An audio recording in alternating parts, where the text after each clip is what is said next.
السلام علیکم ورحمۃ اللہ وبرکاتہ۔ الحمد للہ وکفی وسلام علی عبادہ الذین اصطفی، اما بعد۔ محترم ناظرین کرام، جیسا کہ آپ حضرات بخوبی اس بات کو جانتے ہیں کہ رمضان المبارک کا چاند نظر آ چکا ہے، اور جیسے ہی رمضان کا مبارک مہینہ شروع ہوتا ہے تو لوگوں کو سب سے پہلے جس بات کی فکر لاحق ہوتی ہے، یعنی رمضان کا چاند دیکھتے ہی سب سے پہلے جس بات کی فکر ہوتی ہے وہ یہ ہے کہ ہماری نماز تراویح۔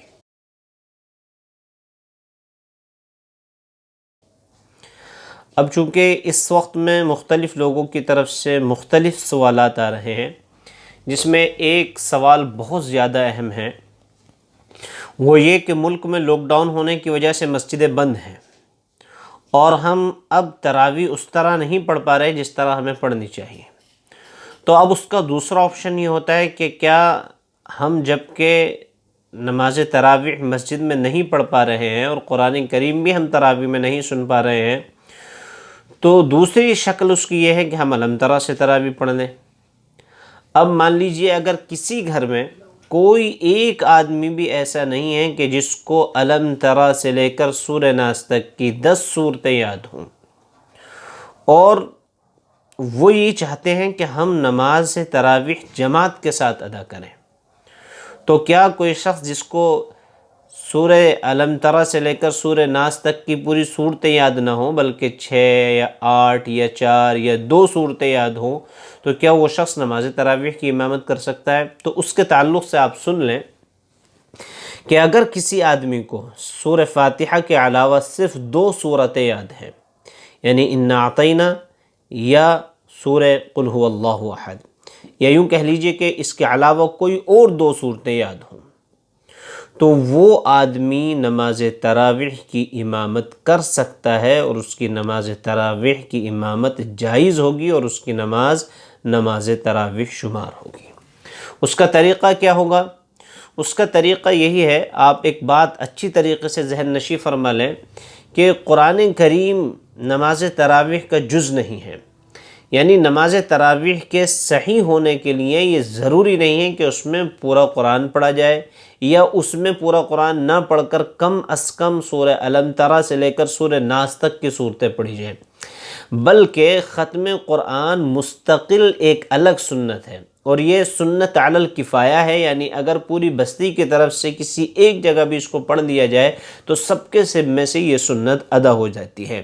کیونکہ اگر ہم قرآن کریم کو جز مانتے ہیں کہ قرآن کریم کے بغیر تراویح نہیں ہوگی، تو پھر وہ تراویح جو الم ترا سے پڑھی جاتی ہیں، پھر ہم وہ تراویح کیسے تراویح کہیں گے؟ ہم اس کو کیسے مانیں گے کہ وہ تراویح ہے؟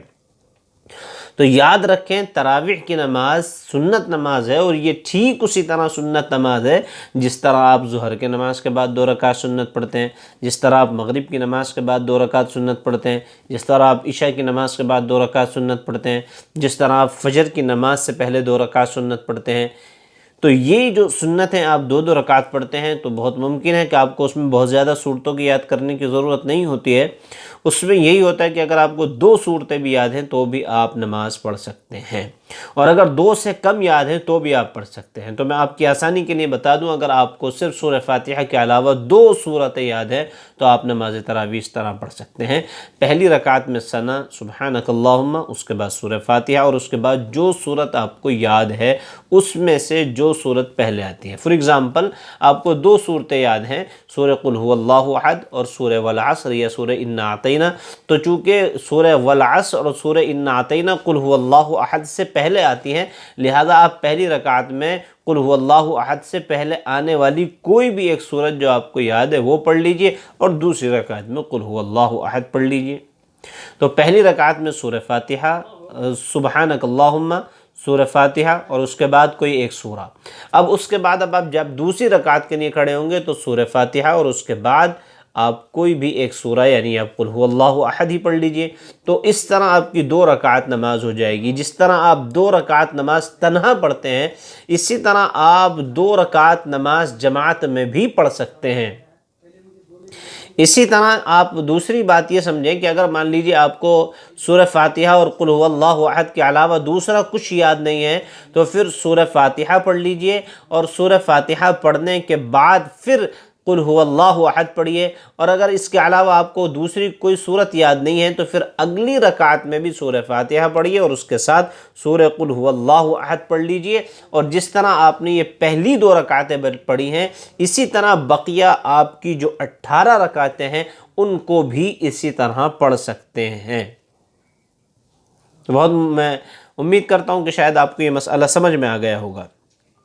دوسری ایک بات یہ ہے کہ اس وقت میں ایک مسئلہ یہ چل رہا ہے کیا ہم 10 رکعت نماز تراویح پڑھ سکتے ہیں؟ تو یاد رکھیں 10 رکعت نماز تراویح نہیں بلکہ تمام ائمہ کے نزدیک 20 رکعت نماز تراویح سنت ہے،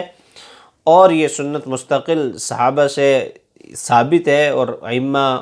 اور مجتہدین اور علماء اور تمام تر لوگوں کا اس پر اتفاق ہے۔ تو آپ نماز تراویح 20 رکعت پڑھیں۔ ایک تیسرا سوال یہ ہے کہ ہم نماز تراویح کو 4 رکعت کر کے پڑھ سکتے ہیں؟ تو نہیں، آپ 2 رکعت کر کے ہی نماز پڑھیں۔ اگرچہ 4 رکعت کر کے آپ پڑھیں گے تو اس طرح کرنا مکروہ ہے، کیونکہ سنت متوارثہ یہی ہے کہ جو لوگوں کا ایک سسٹم چلا آ رہا ہے اس کے مطابق 2 رکعت کر کے پڑھنا ہی سنت ہے۔ ایک اور سوال یہ ہے کہ کیا کوئی آدمی اگر نماز تراویح بغیر جماعت کے پڑھتا ہے تو کیا اس کی نماز تراویح ہو جائے گی؟ تو ہاں، یقیناً اس کی نماز تراویح بھی ہو جائے گی۔ یہ آپ کو اختیار ہے کہ آپ چاہے جماعت کے ساتھ پڑھیں چاہے آپ بغیر جماعت کے پڑھیں، نماز تراویح ہو جائے گی۔ اگر مان لیجئے صرف ایک شوہر اور ایک بیوی ہے تو شوہر آگے امام بن کر کے نماز پڑھا سکتا ہے اور بیوی اس کے بالکل پیچھے کھڑی ہوگی، یعنی ایک پوری صف جو بالکل جس طرح آپ مسجد میں صفیں بنا کر کے کھڑے ہوتے ہیں۔ اور اگر آپ کے گھر میں آپ کے بچے بھی ہیں یا کچھ اور حضرات ہیں تو پہلے آگے مردوں کی صف بنا لیجئے، اس کے پیچھے عورتوں کی صف بنا لیجئے۔ تو نماز تراویح کے اندر عورتیں بھی کھڑی ہو سکتی ہیں۔ اب ایک سوال اور بچتا ہے کہ آخر نماز تراویح کون پڑھائے، یعنی کتنی چیزوں کا ہونا ضروری ہے؟ تو اس کے لیے آپ ہماری دوسری ویڈیو پر جا کر کے دیکھ سکتے ہیں۔ ہم نے اس میں یہ بتایا کہ نماز تراویح کے پڑھانے کے لیے کون شخص زیادہ مستحق ہے۔ اگر اس کنڈیشن کے لوگ آپ کو نہیں ملتے ہیں جو کنڈیشن ہم نے اس ویڈیو میں بتائی ہیں، تو پھر آپ تنہا نماز تراویح اس طرح پڑھ سکتے ہیں جس طرح آپ نماز کی دوسری سنتیں پڑھتے ہیں۔ اس کے علاوہ اگر آپ کا کوئی اور دوسرا سوال ہے یا آپ کو کچھ ڈاؤٹ ہے، جو آپ کو کچھ کنفیوژن رہ گئے ہیں، وہ ابھی کلیئر نہیں ہو پا رہے ہیں، تو آپ ہمارے کمنٹ باکس میں ہمیں لکھ سکتے ہیں اور ہمارے کمنٹ باکس میں لکھ کر کے ہم سے مسئلہ معلوم کر سکتے ہیں۔ السلام علیکم ورحمۃ اللہ وبرکاتہ۔